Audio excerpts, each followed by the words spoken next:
नमस्कार दोस्तों, अनुभव की सीढ़ी के सभी दर्शकों और श्रोताओं को मेरा नमस्कार। दोस्तों, आज हम इस चैनल के माध्यम से बात कर रहे हैं एक छात्र के संस्मरण की, भौकापुर का लड़का, जो कि रश्मि प्रकाशन लखनऊ से वर्ष 2022 में प्रकाशित हुई है, जिसका मूल्य मात्र 175 रुपये है। इस कृति के रचनाकार डॉक्टर प्रदीप कुमार शुक्ल जी हैं। प्रदीप कुमार शुक्ल वर्तमान में king George medical college Lucknow से MBBS MD बाल रोग में स्वर्ण पदक के साथ उत्तीर्ण कर बाल रोग एवं नवजात शिशु रोग विशेषज्ञ के रूप में कार्य कर रहे हैं और आज वे चिकित्सा जगत में एक सफल व कुशल चिकित्सक के रूप में प्रतिष्ठित हैं। भौकापुर गांव में जन्मे एक बच्चे के डॉक्टर बनने तक की संघर्ष यात्रा का यथार्थ विवरण यह कृति है। जो सपने हों सब अपने हों, सपनों का मर जाना कैसा, सपने बस सपने होते हैं, ऐसा कोई बहाना कैसा। बस इन्हीं सपनों को पंख देती इस पुस्तक में एक निम्न मध्यम परिवार के संघर्ष की कथा को पिरोकर प्रस्तुत किया गया है।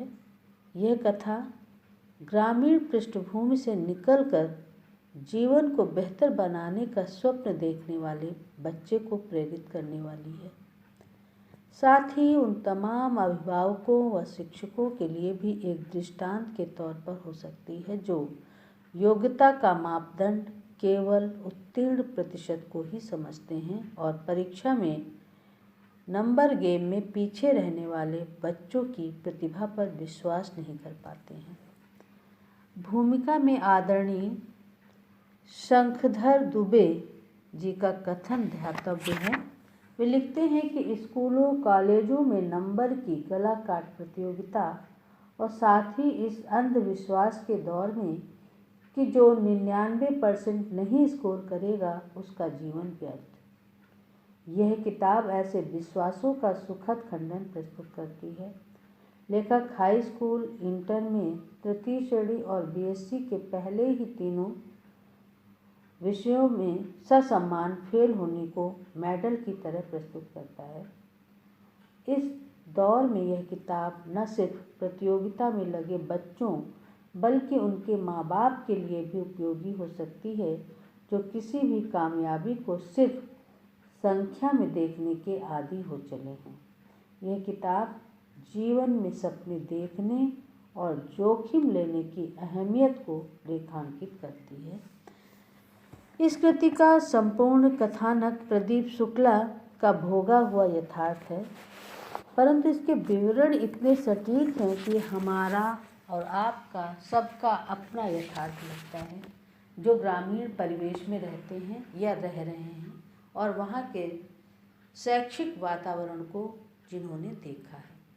वे लिखते हैं, एक जगह एक दृश्य देखिए कि हमारे प्राइमरी स्कूल में एक कमरा, 2 बरामदे थे, एक अकेला कमरा, प्रधानाचार्य office, store room, cycle stand, meeting room, सांस्कृतिक सभागार, अध्यापकों की गोपनीय कक्ष के अलावा सीनियर बच्चों यानी कि कक्षा 5 की कक्षाओं के लिए इस्तेमाल होता।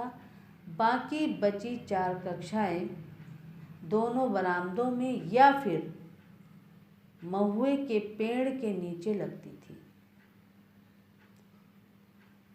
ये विवरण हम लोगों जैसा ही है। हाँ, पेड़ महुए का ना होकर के नीम या पीपल का हो सकता है। एक विद्यार्थी के तौर पर जरा यह तैयारी भी देखिए कि पुरानी पैंटों से बनाए गए झोलों में हिंदी और अंक गणित की बासी कागज में कवर चढ़ी 2 किताबें, सूखी खड़िया के कुछ छोटे टुकड़े, कुछ बड़े कंचड़े, सेठा और नकुल की छोटी बड़ी कई कलमें, एक पतली बोरी या टाट का टुकड़ा अधिकृत सामग्रियां थीं। उन अनाधिकृत सामग्री जैसे कंचे, लट्टू, पीले कनेर के बीजों की गोटियां, रंगीन ऊन के डोरे, ब्रेड का चिकना रैपर, साइकिल ट्यूब को काट काट कर बनाई हुई गेंद, प्लास्टिक के सस्ते खिलौने और बहुत सारी अनर्गल चीज़ें भी उसी सहजता से झोले के साथ रहती। भौकापुर, जो कि लेखक का जन्म स्थान है, गांव के बहाने लेखक ने पूरे ग्रामीण जीवन को बड़ी सहजता से चित्रित किया है। लेखक ने प्रातःकालीन दृश्य का जो चित्र अंकन किया है वह प्रायः कह सकते हैं कि ऐसी सुबह लगभग सबकी होती ही है। अम्मा को सुबह गाय भैंस धोनी होती, पिताजी की ट्रेन छूट रही होती, बाबा को चाय की तलब, किसी बच्चे की कमीज का बटन टूटा, किसी की पैंट नहीं मिल रही, किसी को पेन के लिए पैसे, किसी को अपने पैसे जो अम्मा को रखने के लिए दिए थे। कुल मिलाकर हंगामा रोज बरपा होता, फिर 9 बजे तक जाकर मामला शांत हो जाता। गांव की पाठशाला का होनहार छात्र जब अपने सपनों के साथ शहर में प्रवेश करता है तो सपने साकार कम होते हैं, टूटते जाता है।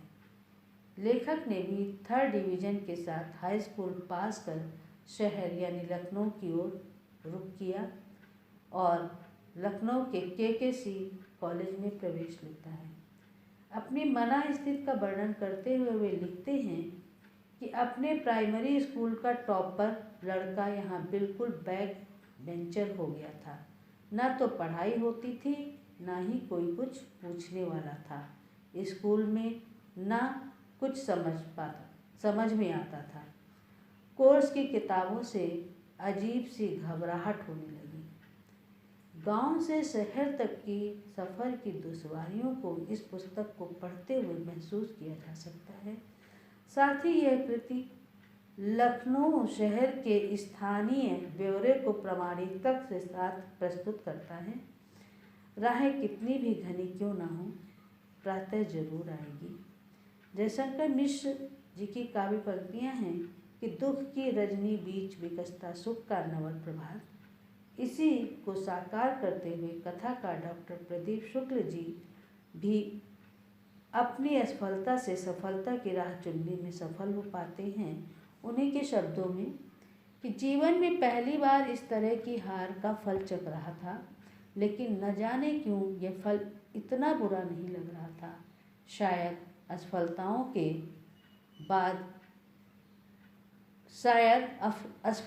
के वार सहने के लिए चमड़ी मोटी हो चली थी। अच्छा यह हुआ कि यह फल फिर कभी खाने को नहीं मिला। जब लगा कि भविष्य अब अंधकार के समुद्र में डूबने वाला है, तब अंदर से एक आवाज़ आती है कि नहीं, अभी नहीं।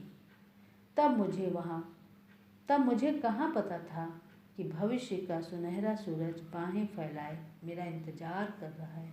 मैं सोच भी नहीं सकता था कि कुछ समय पश्चात मैं प्रदेश के सबसे प्रतिष्ठित मेडिकल कॉलेज KGMC में दाखिला ले रहा होऊंगा। BSc के प्रथम वर्ष में असफल होने के पश्चात कथाकार ने कुछ समय तक नौकरी की और साथ ही मेडिकल की तैयारी के लिए CPMT की कोचिंग शुरू की। अंततः कड़ी मेहनत, लगन और अभ्यास ने प्रदीप कुमार शुक्ल को एक डॉक्टर बनने के लक्ष्य को प्राप्त करने में सफलता दिला ही दी। कैसे?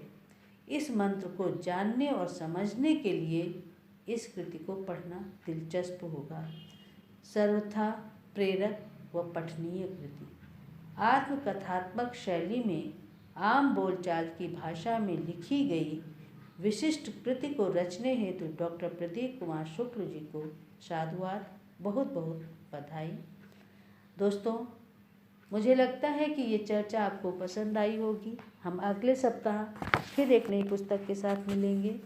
आप हमारे इस चैनल को सब्सक्राइब करना, लाइक करना, कमेंट्स करना और शेयर करना ना भूलिएगा।